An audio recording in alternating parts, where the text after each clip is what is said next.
A child of weight 330 Newton is on top of a slide. You see this fella going to slide down. So fun. The slide is at the edge of a swimming pool. So our pool here is waiting for a big splash. The child moved from rest. Ooh, from rest is an interesting clue. Tells me that the initial speed, as they call it u, is 0. So up here, you are sitting there, then you only start to move. Okay, so it goes slide from the lowest point to the lowest point, all the way down here, and continue to move up. So it's like a slide lah. And then continue on to the part of the slide. So the kinetic energy of the child at y is 540 joules. Means I don't know what velocity is going to be here, but we do know that the Ke is 540 joules. Up there, not moving, no Ke.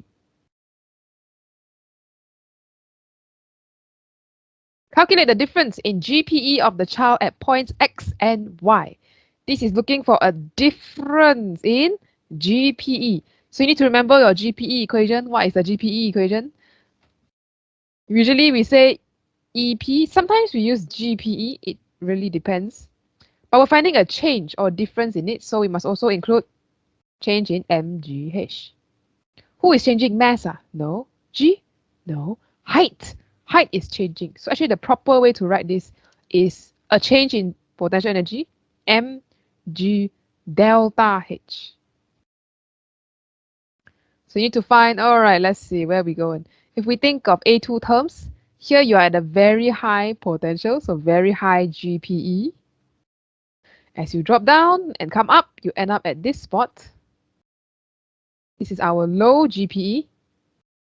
And to find the difference, you need to know the change in height between here and here. So that will be 4 minus 1.1.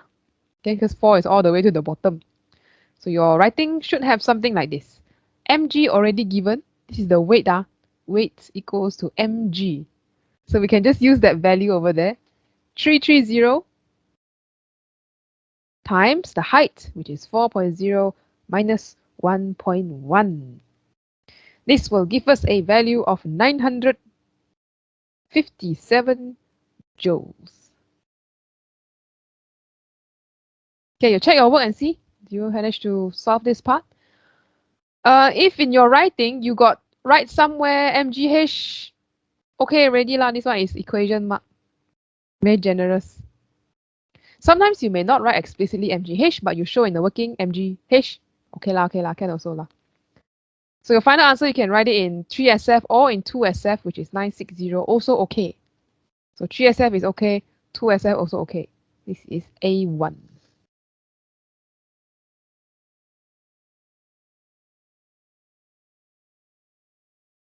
Part B. Average frictional force now. Oh, we have a new force in the system. Frictional force of 52 Newton X on the child when it is moving from X to Y.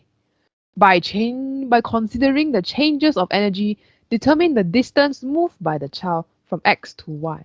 Wow, how to start? Why got frictional force? Do we use a Stuva? Do we use Newton's second law? Do we what?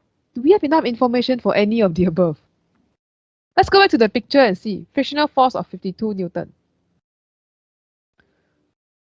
So that means there is some kind of energy loss thanks to this person's underwear and the slide lah. Maybe it's a bit rough. Got water, yes, but it's a bit rough.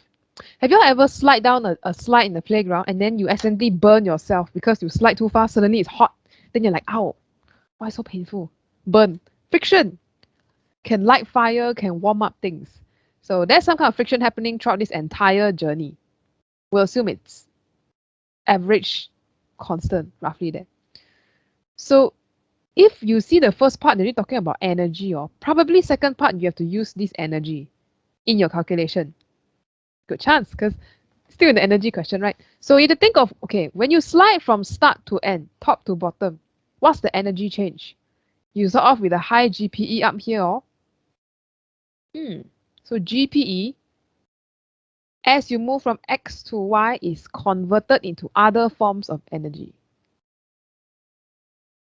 One of it is Ke, Got increase, right? See KE go from 0 to 540. Who you?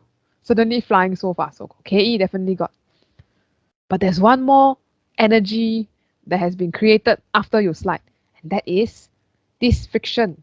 So we need to add some energy due to actually energy loss due to friction.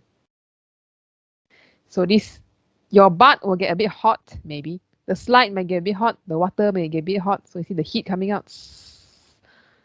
Okay, so this one we're going to use the work done due to friction. So work done equals to force times distance.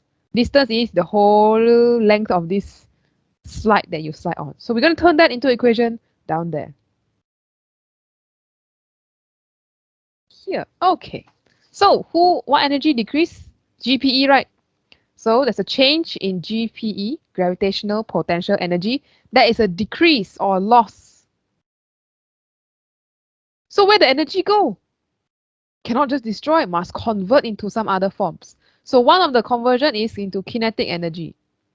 So this person will move faster and faster, and this is an increase in kinetic energy. Okay, so I already recognize, okay, it's an increase. And lastly, work done due to friction. So this will be force times distance. Okay, I make a note here.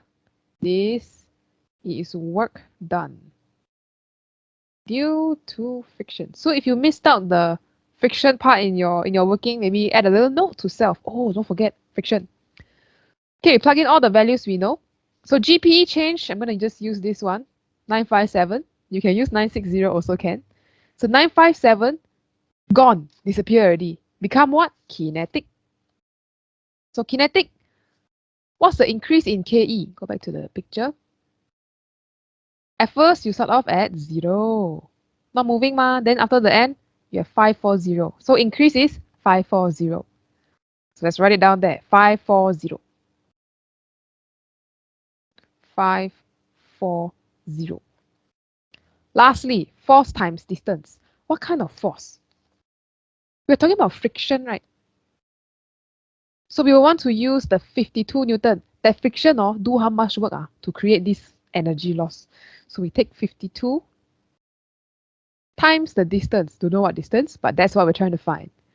Now this one, we press calculator. We should get about 8.02. Down to 2SF, you could do 8.0. Must be 2SF. I cannot write 8. So if you write 8 only, cannot. So this is two ideas. The first key idea is, do you remember how to put together energy conservation equation? So this line, okay, if you sub in all the correct values into the energy equation, that's one, and the final one is a 8.0 distance if you manage to get that at the end. So at first, you are up here, right, on the top of the slide. You have full GPE, just lots and lots of GPE. But then you slide down. In the process of your butt rubbing against the slide, there is friction, so there's energy lost from that person. We're looking at the energy of this person. Okay? So that will be the friction part already. So this F times D. How much energy is lost? We take the friction force, multiply by how far you travel. So this child, if slide until here, maybe, how to draw like that. There is still a friction force pointing against where it is trying to move, friction. Like that. Yeah. So throughout the entire thing, we assume that's the average. So we put it in this equation here, F times D. Can Roshan? And anyone else who's also wondering, why is there FD here? Because GPE converted into KE and also converted into FD. Converted into energy due to friction. The friction force go and create all this heat energy, thermal energy. Oh, I should write that down. Thermal. energy. Your butt get hot, rubbing against the slide. Maybe the underwear catch fire also, I don't know.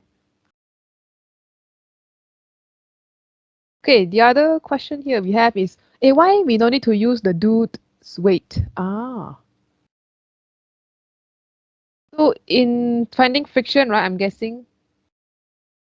Yeah. So if we want to think about, shouldn't the friction also depend on weight? Yes, correct. It does depend on weight. This one is not in our A-level syllabus, but you will see it in maths, the mechanics module, maybe in Sem 3, I think. So this frictional force of 52 Newton, draw a side dotted line, already considers the person's weight. Already considers person's weight. So if you are heavier, then you press more into the side, then the friction is higher, but they already calculate for you. So we don't need to calculate this. But if you take maths and you go over to Sem 3, then you have friction force equals to this thing called mu times the normal reaction force, N, or sometimes they call it R. This is coming soon in Mechanics 1. And these are oftentimes is mg lah. So, but this is a sneak peek. But yes, good questions though. Coefficient of friction is the mu. How rough is the surface? Is it sandpaper or is it smooth ice? Smooth ice, then no friction already lah. This thing holds thing 0. But this is not in the physics syllabus. Or if it's oil. Actually, to be honest, oil on a slide is a bit disgusting. But it'll be very smooth also. Soap. Soap can. Then this one become a bubble pool. So the energy loss now is kinetic energy and friction. Where we won't say lost though, we say converted. So GPE has been converted from, as you go throughout this whole journey, from GPE you convert into kinetic and also convert into heat. I think I'll just call this heat. Thermal energy, heat. Thermal or heat due to friction.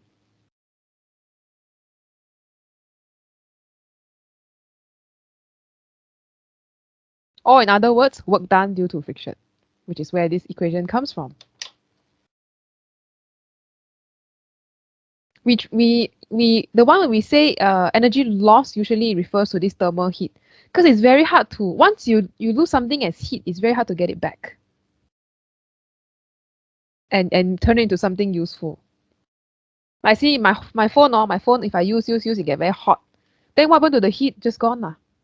There's not much I can do with it unless I create a heat harvester, which is also not very practical.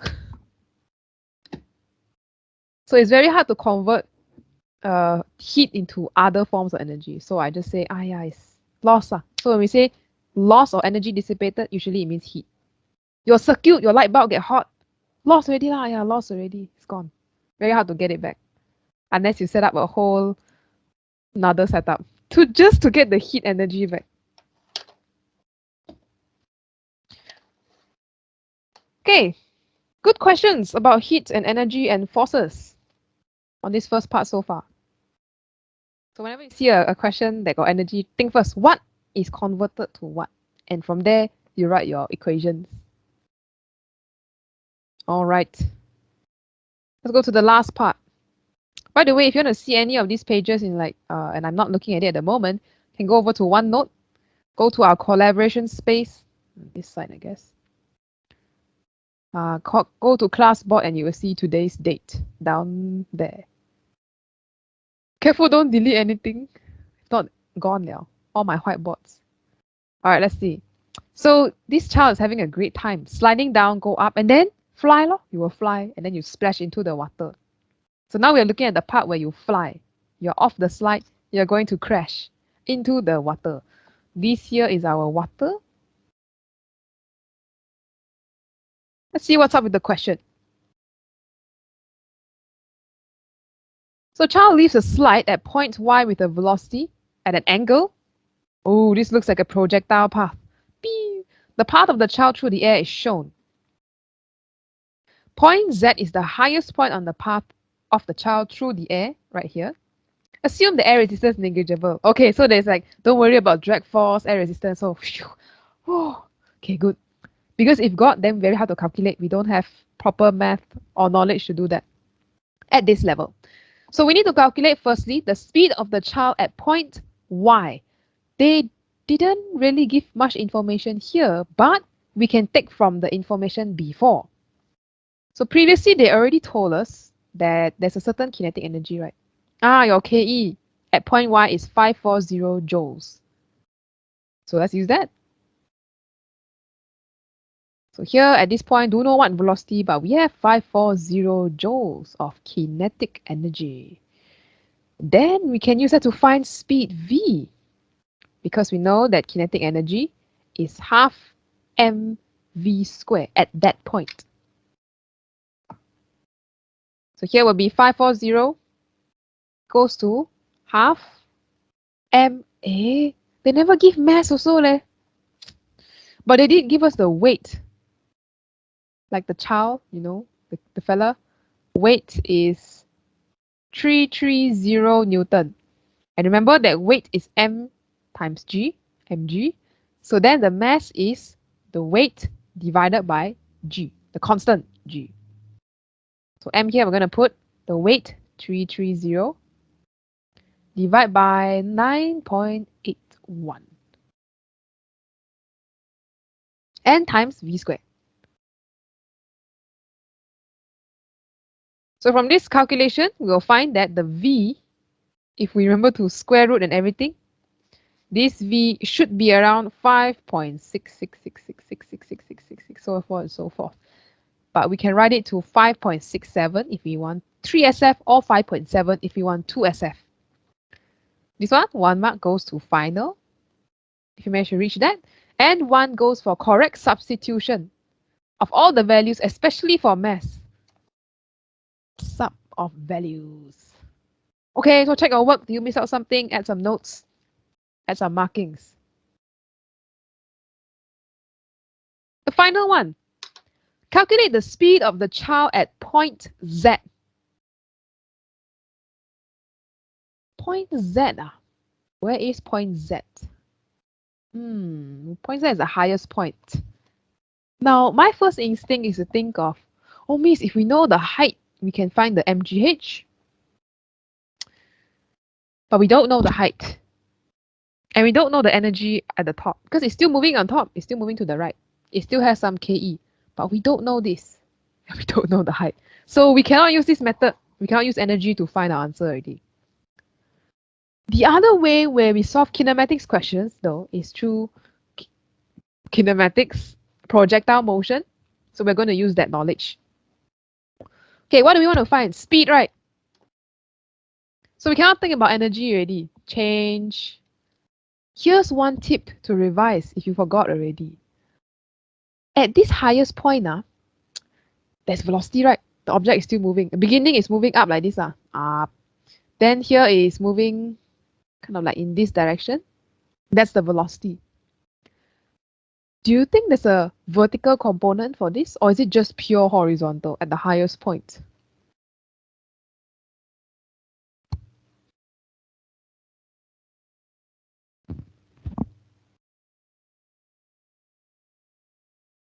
I mean, I think I draw pretty horizontal lah.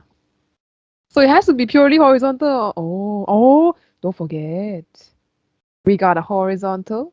We got a vertical component. So this one is just pure horizontal. So this v is actually the same as the horizontal velocity at that point. Got vertical? No. No, vy is 0. No vertical component now. The other one down here though, this point, there's 2 components, yes. Let's call this v lah. First, there's a horizontal. Let's call this vx. Then there's a vertical, vy.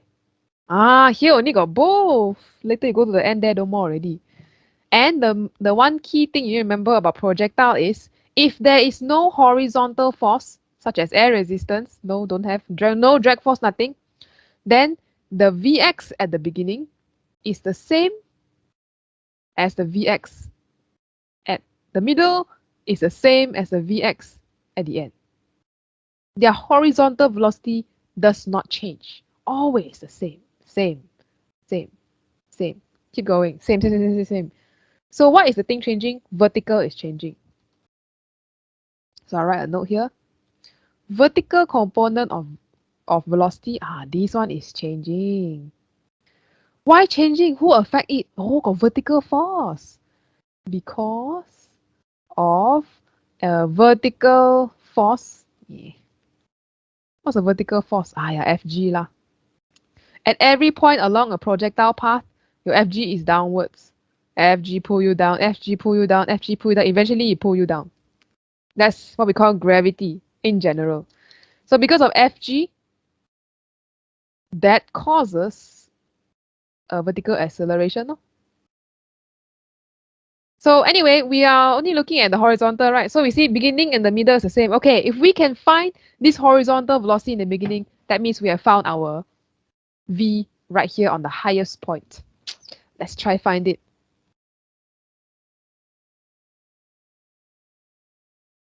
And let's write this one. Last part already. Okay, so at highest point, I just write this extra thing, but you don't have to. V is the Vx. Because no vertical component at all.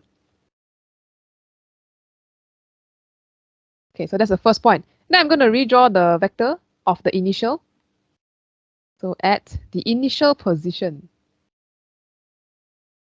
we got a firing rocket. Looks like a missile. Launch into some hostile region, I suppose, hopefully. Missiles are quite deadly, especially if you do the math correctly and it hits on target. So this speed in the beginning we already found is 5.67. So I'm just going to write that there, 5.67 from the KE. But you have a Vx. And they gave you an angle. No wonder they give angle 41 degrees. So they think of, okay, how to do this. Adjacent hypotenuse. Cosine. CAH ma. So cosine is adjacent hypotenuse. So that means Vx at the end will be 5.67 times cosine of 41. Giving us 4.28. And this is constant throughout the whole journey. But now we are looking at V, right? Okay. So we say at the highest point, so the speed is going to be 4.28.